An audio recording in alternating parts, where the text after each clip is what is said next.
तो देखिए, last video में आप लोग ने जल संचयन के बारे में ही हम लोगों ने पढ़ा था। हमें पता है कि देखिए, इस पृथ्वी के समस्त जीवों के लिए जल बहुत उपयोगी है। जैसे मैंने पहले भी आपको बताया था कि जल कितना इंपॉर्टेंट है, क्योंकि आपको बताया जल से ही जीवन की उत्पत्ति हुई है। हमें जल का संचय करना चाहिए, जल का दुरुपयोग रोकने के लिए तथा जल को पर्याप्त मात्रा में बनाए रखने के लिए हमें जागरूक रहना चाहिए। कहते हैं कि गर्मियों में कुओं, तालाबों, हैंडपंपों को जल सूख जाता है, इनका स्तर बहुत नीचे चला जाता है, जल स्तर नीचे ना जाने पाए, इसलिए हमें जल का संचय करना चाहिए। आप लोगों को क्या करना चाहिए, गड्ढे बना देने चाहिए, जिससे बरसात का जो पानी है वो सारा का सारा पानी जो है गड्ढों में भर जाता है, जिससे कि हमें गर्मियों में क्या होता है, पानी की आवश्यकता अधिक होती है, फिर हम उस पानी का यूज भी कर सकते हैं। हमें चाहिए कि हम गांव के तालाबों, कुओं, हैंडपंपों, बांधों के समीप तालाब के बड़े बड़े आकार के गड्ढे बनाएं। जब ये पानी गड्ढों में भर जाएगा तो इसका उपयोग अधिक दिनों तक हम कर सकते हैं। अब जल प्रदूषण, तो जैसे कि मैं पहले ही बता चुका हूँ, आज के समय में सबसे बड़ी समस्या हमारी जल प्रदूषण की है। हमारे यहाँ इतनी नदियां हैं और सारी की सारी प्रदूषित हैं, जैसे गंगा है, यमुना है। तो ये क्यों होती है? कहते हैं कि इससे क्या प्रभाव पड़ता है। तो हमें पता है कि आजकल जो अधिकांश जनसंख्या है वो शहरों की तरफ भाग रही है, तो शहरों में आबादी बढ़ रही है। शहरों में आबादी बढ़ने से क्या हो रहा है कि शहरों में आबादी बढ़ने से प्रदूषण की मात्रा जो है काफी बढ़ गई है। और आज के समय में प्रदूषण इतना हो गया है कि लोगों का रहना भी, मतलब निकलना भी मुश्किल हो गया है, दूभर हो गया है। कहते हैं दिल्ली में तो इतना प्रदूषण हो गया है कि मतलब वहां पे सांस लेने में लोगों को दिक्कत होती है। इसी प्रकार जल में अगर कोई चीज, अगर कुछ भी हानिकारक तत्व तो ऐसे मिल जाते हैं तो जल दूषित हो जाता है, इसे दूषित जल कहते हैं। और ये दूषित जल जो है ना तो पीने के लिए अच्छा होता है, ना ही मतलब उपयोग के लिए अच्छा होता है। समुद्र में भी विभिन्न प्रकार के प्रदूषण होते हैं। कभी कभी तो गंदी वस्तुओं को समुद्र में फेंक देते हैं, जिससे बहाया जाता है। घरों, कारखानों, खेतों के रसायन भी समुद्र में बहा दिए जाते हैं। अभी हाल ही में आप लोगों ने सुना होगा कि एक जहाज जो है, जो तेल से भरा हुआ था, वो जा रहा था, वो समुद्र में क्या हो गया, फट गया, जिससे सारा का सारा जो तेलीय पदार्थ है, कचरा पदार्थ है, वो सारा का सारा समुद्र में क्या हो गया, फैल गया। इससे जाना जाए कितनी मछलियां और कितने समुद्री जीव जो है नष्ट हो गए होंगे, मृत हो गए होंगे। घरों से निकलने वाला पानी, गंदा कचरा, ये सारी चीजें भूमिगत होने से जो कारखाने हैं वो सारे समुद्रों, नदी नालियों से नदियों में मिल जाती हैं, जिससे नदियों का पानी भी दूषित हो जाता है। अतः हमें इन्हें पहले अगर साफ नहीं किया तो ये जल अवश्य दूषित, प्रदूषित हो जाएंगे। मतलब अगर इन्हें बंद नहीं किया गया, इन्हें रोका नहीं गया, तो हमारा पानी जो है वो दूषित हो जाएगा। कई प्रकार के कीटनाशक भी आजकल छिड़के जाते हैं और बहते हुए वो नदी नालों में से जाके नदियों में मिल जाते हैं, जिससे काफी प्रदूषण फैल रहा है। अब समुद्री तेल निकालने के उपकरण से भी, जिसे हम तेल पंप कहते हैं, कई बार तेल का रिसाव होने से समुद्रों का पानी क्या हो रहा है, दूषित हो रहा है। अब जल प्रदूषक के कारण क्या होते हैं? जैसा कि हम पहले पढ़ चुके हैं कि जल प्रदूषक का मुख्य कारण है मनुष्य की लापरवाही। इसके लिए मनुष्य स्वयं रूप से जिम्मेदार है। शहरों की गंदी नालियां, जिनके घरों के गंदे अवशिष्ट, हानिकारक तत्व होते हैं, सीधे नालियों में, नदियों में डाल दिए जाते हैं, जिससे नदियों का जल प्रदूषित भी होता है। उसमें स्नान करने वाले जीवों पर भी इसका खूब प्रभाव पड़ता है। मैंने पहले ही बताया है, जब हानिकारक चीज पानी में जाती है तो जल दूषित हो जाता है, और जब दूषित हो जाएगा तो वहां रहने वाले जीवों पर भी इसका इफेक्ट पड़ेगा। या तो मृत हो जाएंगे, या तो उनमें बीमारियों से, मतलब एक तरह से रोग फैलना शुरू हो जाएगा। औद्योगिक संस्थानों से निकला हुआ अपशिष्ट पदार्थ, डिटर्जेंट, रासायनिक पदार्थ भी जो है जल में मिलने से जल प्रदूषित होता है। कई बार लोग जानवरों को, नदियों को नहलाकर भी जल को प्रदूषित करते हैं। इतना ही नहीं, इनमें से कुछ लोग तो ऐसे हैं जो नदियों के किनारे कपड़े धोते हैं, जिससे जल दूषित होता है। जलीय प्रदूषण को रोकने के कुछ उपाय क्या होने चाहिए? जैसा कि हम पहले ही बता चुके हैं, और अत्यंत आवश्यक भी है कि जल प्रदूषण रोकना बहुत आवश्यक है, क्योंकि जल ही जीवन है। तो शहरों में घर से निकला हुआ कूड़ा नदी में ना डालें, उसे जमीन में दबा दें या उसे जला दें। तो पहले ही बता दिया है, जितना भी आपका अपशिष्ट निकलता है घरों से, कूड़ा का, वो नदी में ना डालें, उसको या तो जला दें, उसको या तो मिट्टी में दबा दें। जल के उपयोग के विषय में सभी को समझाएं, मतलब पानी के संरक्षण के लिए लोगों को जागरूक करें। नदी नाले, तालाब आदि के बर्तनों किनारे साफ करें, कपड़े ना धोएं। मतलब कि जितने भी नदी नाले हैं उनके आसपास लोगों को जाने से मना करें, उनको कपड़े धोने से मना करें, नहाने से, जानवरों को नहलाते मना करें।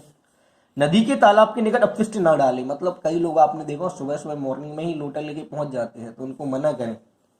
मलमूत्र का त्याग बिल्कुल ना करें, जानवर को ना नहलाएं, मृत जीवों के शरीरों को ना बहाएं। हाँ, कई बार देखा गया है कि जो जानवर मर जाते हैं या जो बच्चे वगैरह मर जाते हैं, उनको क्या करते हैं, गंगा जी वगैरह में या नदियों में डाल आते हैं। तो ऐसा नहीं होना चाहिए।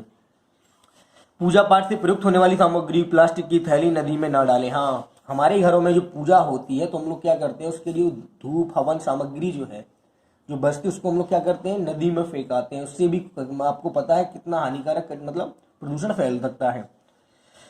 और हवन सामग्री फूल आदि की आरियों में नहीं डालें। इस प्रकार आप पानी की वृत्ता को बनाए रख सकते हैं। खेती में भी रासायनिक खाद का उपयोग करना नहीं चाहिए, क्योंकि वर्षा के जल से रासायनिक खाद जल में फैलकर नदियों तक पहुंच जाती है। इसलिए कम से कम कोशिश करें कि रासायनिक खाद आप कम यूज करें। आप कोशिश करें कि जैविक खाद ही आप उपयोग करें। और भी जानें, अपने घर की छत की जमीन पर बनी टंकी तक एक नाली बनाए जिसमें वर्षा का जल एकत्र हो रहे। बगीचे में कभी जरूरत से अधिक पानी न डालें। मिट्टी से नमीदार बनाए, दलदली बनाए। जो पानी फ्रिज में इकट्ठा हो उसे डिफ्रोस्ट करने के लिए सामान्य तापमान वाले घर के अंदर ही कमल पौधों को प्रयोग करना चाहिए। धन्यवाद। इसके आगे आप देखिए, अब आपके क्वेश्चन आंसर आ गए हैं तो आप वो भी देखते जाइए।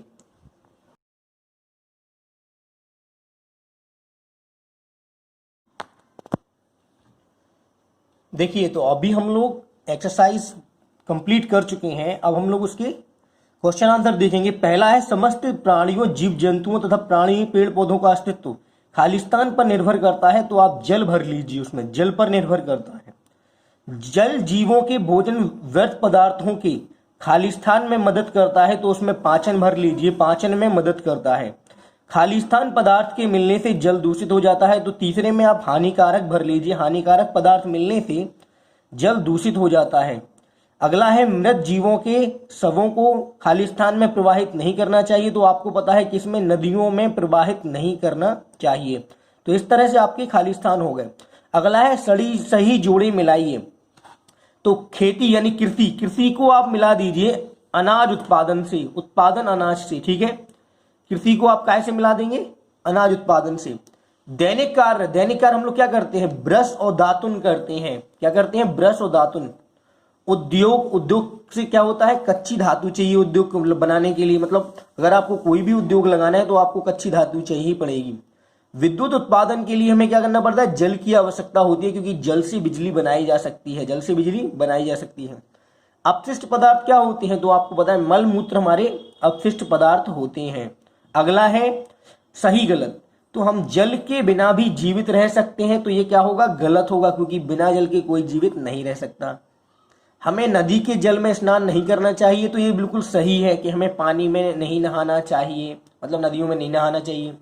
अगला है, हमें गंदा पानी पीने से कोई बीमारी नहीं होती, तो ये गलत है, क्योंकि गंदा पानी पी लेने से कई प्रकार की बीमारियां होती हैं। जल में अनेक प्रकार के जीव रहते हैं, तो ये सही है कि जल में कई प्रकार के जीव रहते हैं। जल कितने प्रकार का होता है, 2 प्रकार का, खारा और मीठा। यानी मीठा पानी नदियों का, झीलों का, और खारा पानी समुद्रों का। ठीक है, तो इतना आप कर लीजिए अभी, फिर हम आपको क्वेश्चन आंसर की फोटो भेज देंगे। ठीक है, देखिए अब हम लोग अति लघु क्वेश्चन करेंगे। तो संसाधन किसे कहते हैं, तो उसका क्वेश्चन के आंसर बगल में ही मैंने लिखा है। कोई भी वस्तु जो मनुष्य के लिए उपयोगी होती है उसे संसाधन कहलाती है। संसाधन किसे कहते हैं, कोई भी वस्तु जो मनुष्य के लिए उपयोगी होती है उसे संसाधन कहते हैं। प्राकृतिक संसाधनों के 5 उदाहरण दीजिए। तो पहला उदाहरण है पेड़ पौधे, दूसरा उदाहरण है वायु, तीसरा उदाहरण है जल, चौथा उदाहरण है मिट्टी, और 5वां उदाहरण है खनिज पदार्थ। प्राकृतिक संसाधनों के 5 उदाहरण हमें देने थे। पहला उदाहरण है पेड़ पौधे, दूसरा वायु, जल, मिट्टी, खनिज पदार्थ। जल के कोई 3 उपयोग लिखने थे, जल के कोई 3 उपयोग। तो विद्युत उत्पादन में, पाचन में और पानी पीने में हम इसका उपयोग कर सकते हैं। आप और भी लिख सकते हैं, मछली उत्पादन भी एक हो सकता है। इसके बाद लघु है, तो लघु का पहला आंसर आप आइए पेज नंबर 5 पे। पेज नंबर 5 पे दिया है, किसी भी जीवित प्राणी से लेकर सम्मिलित है तक। लघु का पहले का उत्तर है किसी भी जीवित प्राणी से लेकर सम्मिलित है तक, ये आपका पहले का उत्तर हो गया। लघु के पहले का उत्तर है किसी भी जीवित प्राणी से लेकर सम्मिलित तक। ये है पेज नंबर 5 पे, पेज नंबर 5 पे।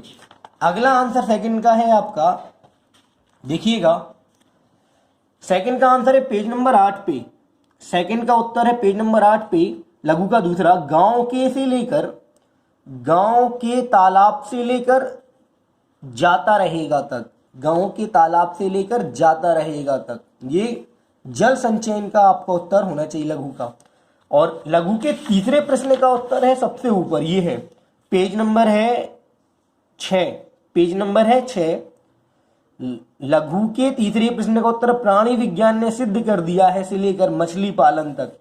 प्राणी विज्ञान ने सिद्ध कर दिया है से लेकर मछली पालन तक। इतना आप कर लीजिए। लॉन्ग क्वेश्चन के आपको उत्तर की फोटोकॉपी मैं भेज दूंगा जल्दी से जल्दी। ठीक है, धन्यवाद।